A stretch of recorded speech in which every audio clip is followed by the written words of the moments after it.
시편 116편 1절로 6절까지 함께 읽겠습니다. 1절부터 6절, 19절까지 보실 텐데 1절부터 6절까지 먼저 보시겠습니다. 여호와께서 내 음성과 내 간구를 들으심으로 내가 그를 사랑하는도다. 그의 귀를 내게 기울이셨으므로 내가 평생에 기도하리로다. 사망의 줄이 나를 두르고 수월의 고통이 내게 이르므로 내가 환난과 슬픔을 만났을 때에 내가 여호와의 이름으로 기도하기를 여호와여 주께 구하오니 내 영혼을 건지소서 하였도다. 여호와는 은혜로우시며 의로우시며 우리 하나님은 긍휼이 많으시도다. 여호와께서는 순진한 자를 지키시나니 내가 어려울 때에 나를 구원하셨도다. 아멘. 오늘 말씀 제목이 우리 시편 9절 속에 있는데 내게 주신 은혜를 무엇으로 보답할까입니다. 12절에 있는 내용인데 12절 한번 눈으로 보세요. 함께 읽겠습니다. 시작. 내게 주신 모든 은혜를 내가 여호와께 무엇으로 보답할까? 자, 시편 116편의 시인은 큰 환난을 만나서 죽음과도 같은 고통을 겪습니다. 그러나 그럴 때 낙심하지 않고 부르짖어 기도했고 하나님께서는 응답하십니다. 이 시인은 기도의 응답을 받은 것으로 기뻐하는 데서 그치지 않고 내게 주신 모든 은혜를 내가 여호와께 무엇으로 보답할까라는 열정적인 감사에까지 도달합니다. 그리고 주변의 사람들에게 힘써 하나님의 평안에 거하라는 권면을 하고 자신은 소원을 공개적으로 갚는 간증의 삶을 살아가겠다고 다짐합니다. 오늘 우리는 이 시편을 통해서 우리들의 지극히 개인적인 삶에 여러분 한 분 한 분에게 구체적으로 개인적으로 다가와 주시는 그 하나님의 자애로운 사랑, 기도에 응답하시고 평안과 확신 주시는 그 하나님께 우리도 한 분도 예외 없이 다 이 시편 기자와 같이, 그리고 아까 우리 청주에서 찬양 부른 그 찬양의 내용처럼 하나님 앞에 지극한 사랑의 반응을 보일 수 있기를 원합니다. 1절과 2절을 함께 보십니다. 시작. 여호와께서 내 음성과 내 간구를 들으심으로 내가 그를 사랑하는도다. 그의 귀를 내게 기울이셨으므로 내가 평생에 기도하리로다. 시인에게 있어서 하나님은 책에서 읽은 하나님이나 다른 사람들에게서 들은 하나님이 아니고 자신이 경험한 하나님이십니다. 삶의 다양한 상황과 문제 앞에서 기도해야 되겠다고 결심하게 됐고 간절히 기도했더니 진짜로 자신의 기도에 응답해 주신 하나님을 알게 된 것입니다. 믿음이라는 것은 반드시 여기까지 도달해야 됩니다. 여기에 참여해야 합니다. 우리는 성경 속에 수많은 인물들이 하나님 만나는 이야기를 읽거나 듣거나 배웁니다. 그런데 하나님께서 그런 이야기를 성경으로 기록해 놓으시고 온 세상 만민들에게 그 성경을 읽게 하신 이유는 그 만민 가운데 한 사람 한 사람, 여러분 한 분 한 분에게 이렇게 말씀하고자 하신 겁니다. 너도 기도해 보렴. 내가 아브라함에게 그랬던 것처럼 요셉에게, 모세에게, 사무엘에게, 다윗에게 그랬던 것처럼 내게도 응답하고 네 마음의 확신과 기쁨과 행복을 가득하게 해주마. 그러려고 그 많은 이야기를 내 성경에 써놓았고 그 성경을 너에게 읽도록 하는 거란다. 이렇게 말씀하시는 거예요. 여러분에게 지금 이 시간 말씀하고 계신 겁니다. 기도는 그렇게 시작되는 겁니다. 진짜 하나님이 내 이름도 불러주실까? 나를 아실까? 내 목소리에도 귀 기울여 주실까? 처음에는 반신반의하지만 성령의 이끄심을 통해 드디어 기도에 돌입하게 되면 반드시 응답하시는 하나님을 만나게 됩니다. 왜냐하면 하나님 편에서 먼저 나를 만나는 것을 간절히 원하시기 때문입니다.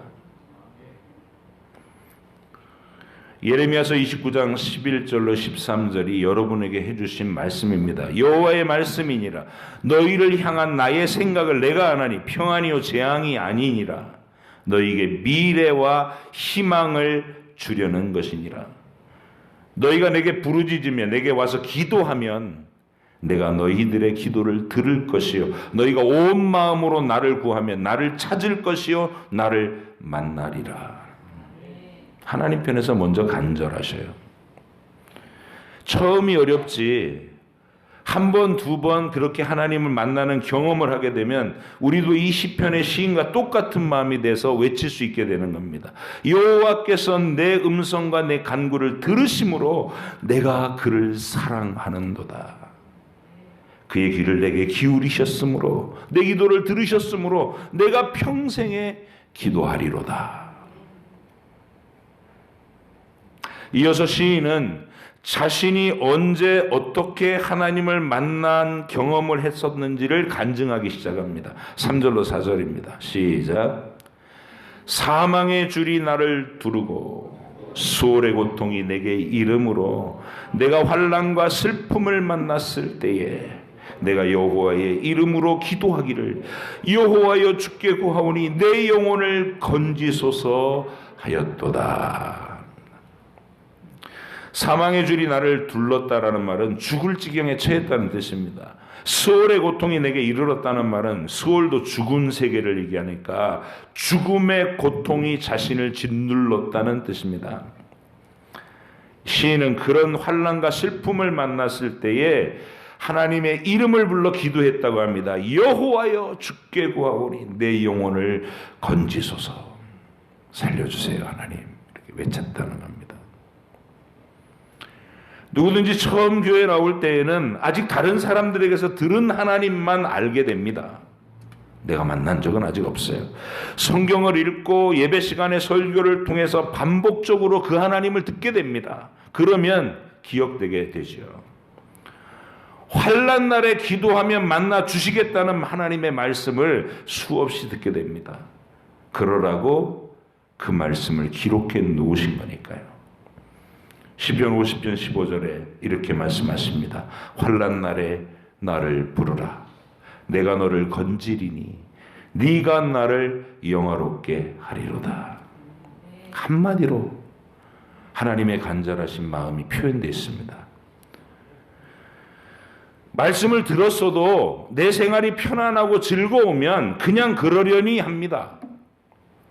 교회 와서도 사람들 만나고 함께 하는 일들을 즐거워하면서 이게 신앙생활이겠거니 그러며 살게 돼요. 그럴 때 하나님은 그 사람과 진짜 대면해 주시기 위해서 친히 상황을 만들어 가십니다. 환난을 주시고 기도하지 않을 수 없도록 몰아가십니다. 그럴 때 하나님께 환난은 그래서 택하심을 입고 구원을 입힌 성도에게 있어서 고통을 느끼게 하시고 환난의 마음의 슬픔을 알게 하시는 것은 잘못되는 게 아니고 진짜 멋진 하나님과의 만남을 이렇게 가질 수 있는 기회가 되는 겁니다. 하나님 편에서 만들어 가시는 거예요. 하나님이 그렇게 하시려고 할 때 하나님께 방해되는 제일 방해되는 사람들이 엄마 아빠입니다. 엄마 아빠. 하나님이 그 아이를 만나려고 하는데 그 아이가 하나님을 찾기도 전에 아빠가 문제를 해결해 버리고 엄마가 문제를 다 해결해 줘 버리고 그러면 그 아이는 일평생 하나님을 찾지 않게 됩니다. 요셉이 딱 그랬습니다. 야곱이 하나님과 요셉 사이에 딱 버티고 서서 하나님 하실 일을 아빠가 다 해쳐버리는 겁니다. 하나님 어떻게 하셨느냐? 그 철없는 아빠한테 야곱한테는 애가 죽은 걸로 알게 하셨어요. 피 묻은 옷을 들고 와 짐승 피 묻혀 염소 피 묻혀가지고 요셉이 입었던 옷이 이렇게 피가 묻어 있습니다 하고 형들이 거짓말했잖아요. 죽은 줄 알았어요. 그리고 아빠의 그늘 아래서 늘 자기만 알던 아이는 노예로 팔려가서 고생을 하게 합니다. 죽을 것 같은 고난이죠. 그렇게 하시고서는 얼른 하나님이 직접 그 아이의 환난의 자리로 가셔서 그 아이를 만나주시기 시작합니다. 하나님의 그 멋진 사랑 표현 방식이, 사랑 방식이 창세기에 이렇게 표현되어 있습니다. 39장 2절로 3절에 여호와께서 요셉과 함께 하심으로 그가 형통한 자가 되어 그의 주인 애굽 사람의 집에 있으니, 노예예요. 지금 공포와 두려움 속에 팔려와 있는 겁니다. 그런데 하나님이 그와 함께 하셔서 형통한 자가 돼, 뭐든지 돕는다는 거예요. 모든 일에. 그의 주인이 여호와께서 그와 함께 하심을 보며, 딴 사람이 알아요. 보이지 않는 신이, 여호와라는 신이 얘를 돕는구나 알아요. 또 여호와께서 그의 범사에 형통하게 하심을 보았더라. 기도의 결과는 말씀에서 약속하신 그대로 시행됩니다. 5절 6절 읽겠습니다. 시작. 여호와는 은혜로우시며 의로우시며 우리 하나님은 긍휼이 많으시도다.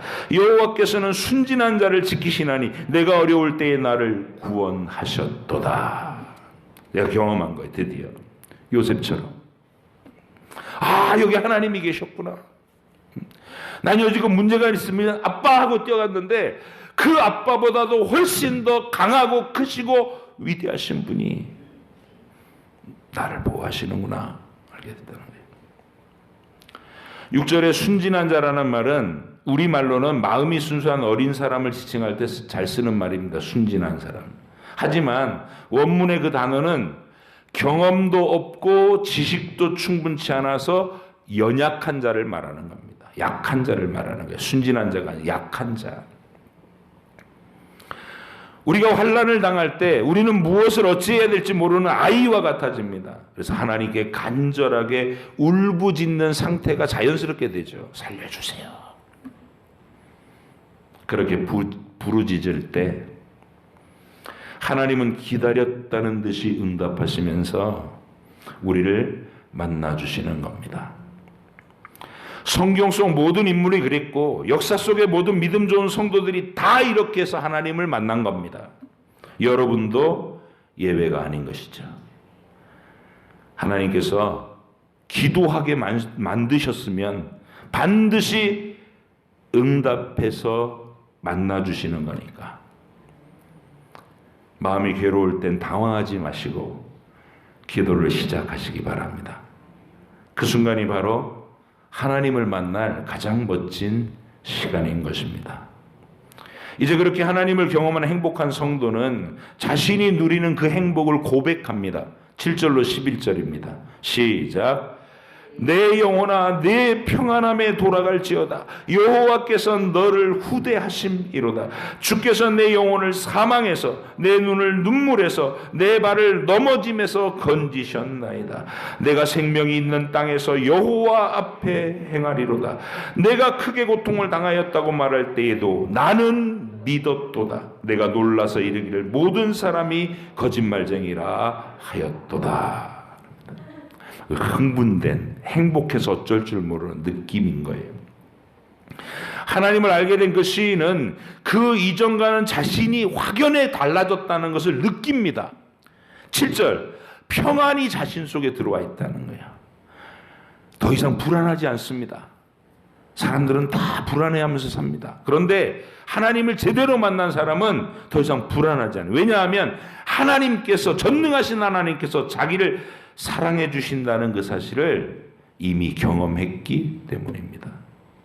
8절은 너그러우신 하나님 사랑을 시적으로 표현한 겁니다. 죽을 위협 앞에서는 목숨을 구해주시고, 울고 있으면 눈물을 닦아주시고, 넘어지려고 하면 즉시 나를 잡아서 넘어지지 않게 해주신다는 겁니다. 9절, 그런 하나님 안에서의 삶은 이 시인의 말처럼 생명이 있는 땅에 거하는 거예요. 우리는 생명이 있는 땅에 들어와 있어요. 하나님 안에. 10절, 이제 시인은 그 큰 고난이 올 때에도 당황하지 않고 오히려 믿고 담대합니다. 그럴 때에도 큰 고통이 있을 때에도 나는 오히려 믿었도다. 이게 이제 믿음이 자기의 본질이 된 거예요. 11절은 갑자기 근데 좀 생뚱맞은 것처럼 들립니다. 시인 자신이 놀라서 모든 사람이 거짓말쟁이다 이렇게 말했다는 건데 이게 무슨 뜻일까요? 환난 날에 사람들은 전혀 도움이 되지 않더라는 경험의 말을 이렇게 한 겁니다. 환난 날에 아빠한테 뛰어갔어요. 아빠 어떡해. 아빠 뭐라 그럴까요? 그래 어떡하니 이러고 무력한 거예요. 자기가 절석같이 믿었던 사람한테 뛰어가 봤는데 그 사람이 날 도울 방법이 없어요. 거짓말쟁이라. 사람은 내게 아무 도움도 못 된다. 이걸 깨달았다는 거예요. 오직 하나님만. 자, 이제 시인은 행복을 느끼고 즐기는 것에서 멈추지 않습니다. 그는 하나님께 자신의 사랑을 더 열정적으로 표현해 드리고 싶어집니다. 12절로 14절 시작. 내게 주신 모든 은혜를 내가 여호와께 무엇으로 보답할까? 내가 구원의 잔을 들고 여호와의 이름을 부르며 여호와의 모든 백성 앞에서 나는 나의 서원을 여호와께 갚으리로다. 내게 주신 모든 은혜를 내가 여호와께 무엇으로 보답할까? 아까 찬양 시간에 박수 치면서 우리 청주 전도사님하고 같이 찬양한 내용이 이거예요. 어떻게 알았지? 내 설교 주제를? 예. 어떻게 이 은혜를 보답할까? 13절에서 구원의 잔을 들고 요 하나님의 이름을 부르겠다고 합니다. 축배를 높이 들면서 하나님이 주신 승리입니다 이렇게 외치다는 거예요. 그리고 외치겠다는 하나님의 이름을 높이겠다는 거예요. 자랑스럽게 찬양하는 걸 말한 겁니다. 14절에서는 모든 성도들 앞에서 자신의 서원, 하나님께 약속드렸던 것을 갚아서 하나님이 미천한 이 한 영혼에게 얼마나 은혜로우셨는지를 만천하에 드러내 보이겠다고 말합니다. 하나님. 15절, 16절은 좀 설명이 필요해 보입니다. 일단 읽어보겠습니다. 시작. 그의 경건한 자들의 죽음은 여호와께서 보시기에 귀중한 것이로다. 여호와여 나는 진실로 주의 종이오니 주의 여종의 아들 곧 주의 종이라. 주께서 나의 결박을 푸셨나이다. 이게 앞에 서원을 지키겠다고는 한 말과 뒤에 서원을 지키겠다는 말 그 사이에 끼어있는 구절인데요. 100번을 읽어도 무슨 소리인지 몰라요. 이 해석만 가지고는. 양쪽이 서원을 갚겠다는 그 각오를 얘기하는데 이 구절, 이 가운데 있는 이 구절은 죽음과 같은 고통에서 자신을 살려주신 하나님의 돌보심을 말해주고 있는 겁니다. 그러니까 내가 이 서원을 약속을 하나님께 갚겠다 이렇게 얘기하는 거예요.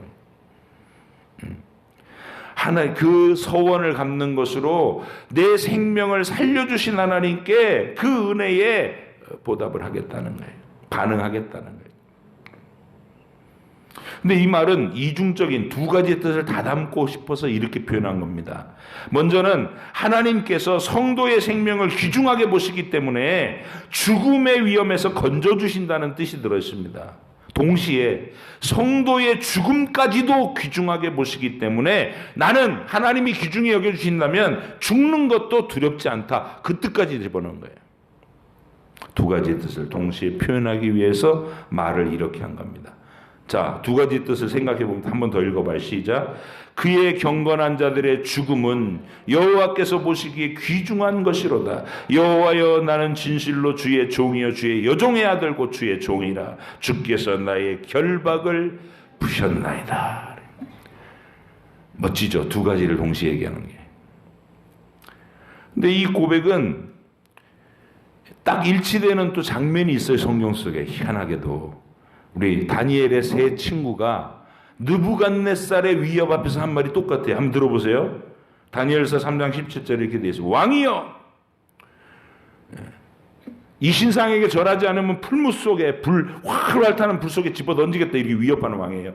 왕이여, 우리가 섬기는 하나님이 계시다면 우리를 맹렬히 타는 풀무불 가운데서 능히 건져내시겠고 왕의 손에서도 건져내시리이다. 그렇지, 그렇게 하지 아니하실지라도 왕이여, 우리가 왕의 신들을 섬기지도 아니하고 왕이 세우신 금신상에게 절하지도 아니할 줄을 아옵소서. 우리가 여기서 왕의 위협 앞에 죽음을 당한다 하더라도 하나님이 귀중히 여겨주실 것이기 때문에 우리는 두려워하지 않을 겁니다. 이 얘기입니다. 시편 116편의 마지막은 서원을 갚겠다는 열정을 거듭해서 밝히며 끝을 맺습니다. 17절로 19절 시작. 내가 주께 감사제를 드리고 여호와의 이름을 부르리라. 내가 여호와께 서원한 것을 그의 모든 백성이 보는 앞에서 내가 지키리로다. 예루살렘아, 내 한가운데서 곧 여호와의 성전 뜰에서 지키리로다. 할렐루야.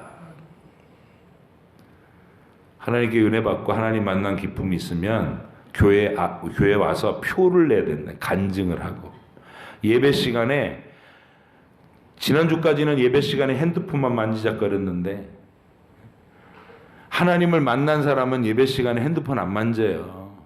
찬양 시간에 막, 전에는 딴 사람 이게 손 올리는 것만 쳐다봐도 닭살이고, 아이고 손을 왜 올려, 어색하게 막 민망하게 막. 그러고서 이렇게 눈치만 봤던 사람이 손이 쫙쫙 올라갑니다. 쫙! 이런 은혜를 받아야 돼요. 그래서 예루살렘아, 네 한가운데서 곧 여호와의 성전 뜰에서 지키겠대요. 다 보는 앞에서. 내가 하나님 만났습니다. 하나님이 나한테 해주신 얘기 좀 들어보세요. 만나는 사람마다 열정적으로. 이게 은혜 받은 사람입니다. 오늘 이 밤에 우리들도 모두 이 행복한 고백에 다 참여할 수 있기를 원합니다. 환난과 고통을 지금 막 겪고 계십니까? 캄캄합니까? 누구한테 찾아가도 답이 안 나옵니까? 속이 터집니까? 하나님께서 바로 그 사람을 만나러 오신 겁니다. 얘야, 기도하렴. 내가 너 만나려고 그러는 거야. 기도해. 그럼 내가 너를 보호하고 있다는 사실을 보여줄게. 기도해. 환난 중에 기도했더니, 이미 경험하신 분들이 많은 내 인생의 여러 장면에서 주여 살려주세요. 그리고 어디를 쳐다봐도 도움이 없을 때 주께서 응답하시던 그날에 느꼈던 기쁨이 이렇게 추억해보면 다시 생생해질 거예요. 그 절망스럽던 긴 시간들, 기다림의 시간들. 근데 응답이 오는 그 순간은 세상이 달라지는 거예요. 아, 응답이었나. 하나님 감사합니다. 자, 그런 경험이 있으신 분들은 문제가 해결됐다고 기뻐하던 것에서 머물지 말고 오늘 시편 시인처럼 이 모든 은혜를 내가 무엇으로 보답할까 하면서 열정적으로 찬양하시고 하나님께 약속드린 모든 것들을 성실하게 갚아가면서 확신과 평안과 열정과 헌신으로 살아내시기를 바랍니다. 예루살렘의 6월절 절기 때마다 모이던 이스라엘 회중은 개인이 이런 경험들을 다 갖고 있으니까 서로 얼굴 쳐다보면서 너도 이러면서 하나님께 대한 감격을 함께 공유했던 겁니다. 그게 교회입니다. 오늘은 내가 미워하는 아무개가 무슨 옷을 입고 왔을까? 오늘은 시비 걸 일 없을까? 걸리기만 해봐라. 이런 게 아니고, 하나님께 받은 은혜, 서로 표정 보면 알아요. 눈빛 보면 알거든요. 그 사람 하나님 사랑받은 느낌으로 막 지금 뭐 이거 표현하고 싶어서 어쩔 줄 모르는. 그러면 서로 눈빛이 딱 맞추면 집사님도 권사님도 장로님도 이러면서 함께 기뻐지는 거. 오늘 제 마음속에 지난주에 이렇게 마음 주셔서 찬양을 준비하셔라. 뭐 처음엔 어설프게 시작하겠지 그랬어요.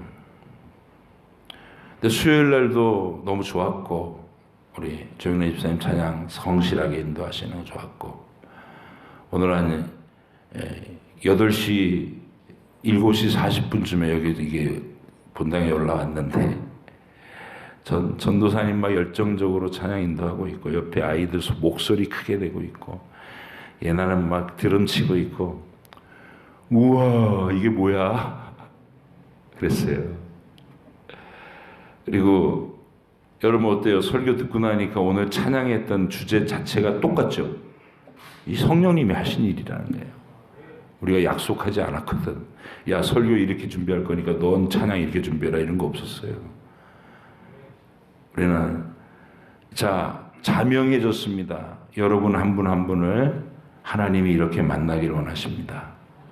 근데 우리 믿는 사람이 있고 내가 힘들 때 그 사람한테 뽀로록 뛰어가고 그걸로 말면 하나님 평생 못 만나요. 그래서 하나님은 끊어내십니다. 야곱에게서 이렇게 요셉을 떼어내가는 거예요. 아프게 그냥 서로 완전히 그냥 막 연합되어 있는 찰싹 달라붙어 있는 걸 강제로 떼어가지고 야곱은 요셉이 죽은 줄 알고 살고 요셉은 노예가 돼갖고 막 학대받는 상황 속에 늘어놓고 양쪽 다를 하나님이 이렇게 그러면 어떤 말이 나올까요? 하나님 살려주세요. 양쪽 다 하나님 살려주세요. 오늘 이 밤에 기도할 때 그거면 됩니다. 주님 살려주십시오. 그리고 만났으면 하나님 이 은혜를 어떻게 보답할까요? 그 열정을 고백해 올리시기 바랍니다. 기도하겠습니다.